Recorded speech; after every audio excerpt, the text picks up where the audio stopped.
We're here because free speech is under attack. We're here because people are being convinced that socialism works. We're here because people are being judged guilty until proven innocent. We are fighting back with facts. This is not a safe zone, so buckle up, Buttercup. This is the raw, naked truth.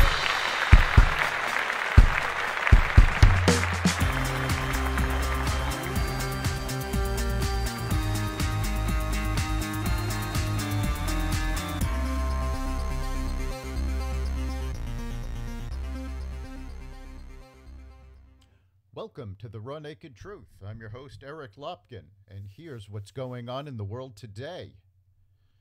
Today is primary day in Georgia. Regardless of who wins, record-setting early voting by both parties have exposed the Democratic lie about the voter security laws being about voter suppression. More Georgians went to the polls during the 2022 primary election's early voting period than ever before, according to the Secretary of State's office. Georgia's Secretary of State Brad Raffensperger announced over the weekend that the 3-week voting period saw voters show up in record numbers. In total, 857,401 Georgians cast their ballots ahead of Election Day. Nearly 93% of those ballots were cast in person. The remaining 7% were cast absentee. Georgians demonstrated their confidence in the state's election integrity and ease of voting by showing up in record numbers during 3 weeks of early voting of the 2022 primary. Short lines, smooth, easy ballot access, and confidence in ballot security brought these voters out. Compared to early voting turnout in recent primaries, this represented a 168% increase over the 2018 election, the last gubernatorial primary, and a 212% jump above 2020, the last presidential primary year.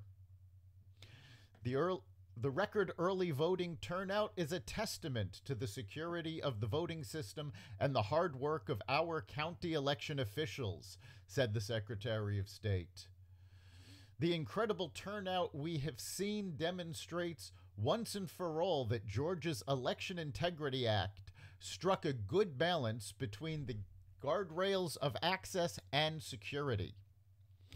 The Election Integrity Act of 2021 was passed out of the legislature on a party line vote and makes a number of controversial changes to how elections are run in the state, but also many adjustments welcomed by local election officials who were overwhelmed by record turnout and an unprecedented shift towards mail-in voting because of the coronavirus pandemic. The Georgia law was touted by the left as a way to keep people from voting, leading companies to boycott the state and Major League Baseball to move the All-Star game to Colorado, which actually has stricter voting laws than Georgia does. Biden called the laws Jim Crow 2.0, a characterization which was given 4 Pinocchios by the Washington Post. Despite being called out by the Post as a lie, Democrats have clung to the lie and repeated it over and over. Today's election stands in sharp contrast to the Democratic narrative. The Georgia voting law was only one part of the Democrats' disinformation campaign, while they tried to convince others of the threat of disinformation. Democrats invented the threat of disinformation to cope with the psychological pain of their 2016 defeat by Donald Trump, says a liberal New York Magazine writer.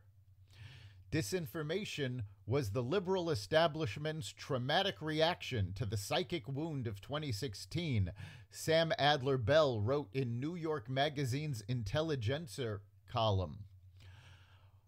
But that disinformation diagnosis is also a problem for Democrats because it prevents them from recognizing how their political views are seen by ordinary Americans, he wrote on May 20th. He continued, One problem with liberals' fixation on disinformation is that it allows them to lie to themselves about public support for their policies. Disinformation provided an answer that evaded them. Disinformation provided them with an answer that allowed them to evade the question altogether. No, the problem wasn't them. The problem was that large swaths of the country had been duped, brainwashed by nefarious forces, both foreign and domestic. And if only the best minds, the most credentialed experts could be given new authority to regulate the flow of fake news, the scales would fall from the eyes of the people, and they would re-embrace the old order they had been tricked into despising. This fantasy turned a political problem into a scientific one. The Democrats refuse to accept that they have moved too far to the left and the country is leaving them behind by convincing themselves that disinformation was the problem and the country had been tricked. They didn't have to come up with a solution to their own political problems. As more and more of the Democrats' disinformation is being disproven, from the Steele dossier to the Georgia voting law, Joe Biden, Major League Baseball, Coca-Cola, and others who pushed these lies need to apologize to the people of Georgia and to the American people. That's the raw naked truth. You can catch every episode of The Raw Naked Truth at xvadio.com/podcasts, the Apple Podcasts app, Google Podcasts, Spotify, iHeartRadio, Stitcher, Amazon Music, Audible, and wherever you find podcasts. We'll see you next time.